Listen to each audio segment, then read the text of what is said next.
سيف الدين الجزيري محترف الزمالك اللي مش محترف دلوقتي، اللي هو يعتبر يعني ابن من ابناء نادي الزمالك. ايه اللي بيعمله ده يا جماعه؟ سيف الدين الجزيري اللاعب المحترف بيقول لك انا مش عايز اي مستحقات من نادي الزمالك، انا مع نادي الزمالك. بيدي فلوس للعيبه، بيدي اللعيبه مزنوقين عشان خاطر المصاريف بتاعتهم، مش عارف ايه، بقى بيديهم فلوس. ايه اللي بيعمله سيف الجزيري ده في ظل يعني ناشئين الزمالك وابناء الزمالك ما بيعملوش كده، عايزين يمشوا، يعني عايزين يمشوا.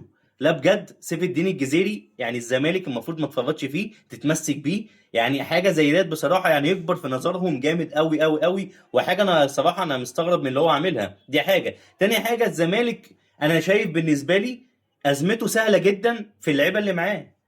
نادي الزمالك لو عرف يسوق بدل ما يهرب بقى والناس تطلع زي زيزو كده اما خدناه منهم فري، لو عرفوا هم يسوقوا بقى عبد المجيد، ناصر ماهر، الناس دي لو اتباعت هيفكوا ازمه جامد جدا على نادي الزمالك، يبقى في تنفس.